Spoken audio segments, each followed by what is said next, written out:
Hi అండి. ఈరోజు మా సండే స్పెషల్ అనమాట అండి. చికెన్తో ఫ్రైడ్ రైస్ అనమాట అండి. చాలా చాలా బాగుంది. ఒకసారి ట్రై చేయండి. ముందుగా ప్యాన్ పెట్టుకొని 2 గుడ్డుల్ని కొంచెం ఉక్కిరిలా వేసుకున్నాను అనమాట. కొంచెం పెద్ద ముక్కల్లాగే ఉంచుకోవాలండి. చికెన్తో పాటు తినడానికి బాగుంటాయి అనమాట. అదే ప్యాన్లో బోన్స్ లేకుండా చిన్న చిన్న ముక్కల్లా కట్ చేశానండి. చికెన్ని కొంచెం ఫ్రై అవ్వాలి. చికెన్ ఫ్రై అయిన తర్వాత కొంచెం పచ్చిమిరపకాయలు, ఉల్లిపాయలు, కొత్తిమీర, అల్లం వెల్లుల్లిపాయ పేస్ట్ కొంచెం మగ్గాలండి. కొంచెం బాగా కొంచెం ఫ్రై అయిన తర్వాత టమాటా కూడా నేను ఒక్కటి తీసుకున్నాను పెద్దదైతేను.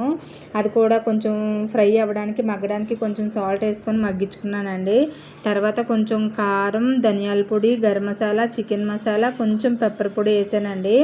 అది కూడా కొంచెం బాగా ఫ్రై అయిన తర్వాత ముందుగా మనం గుడ్డు వేసుకున్నాం కదండి, అది కూడా వేసేసుకొని నేను అన్నం వండి పక్కన పెట్టుకున్నాను. అన్నం కూడా వేసి కొంచెం సిమ్లో పెట్టుకుంటూ కలుపుకోవాలండి పొయ్యి మీద ఉంచి. అంతేనండి. ప్లీజ్ అండి, లైక్ చేయండి, షేర్ చేయండి.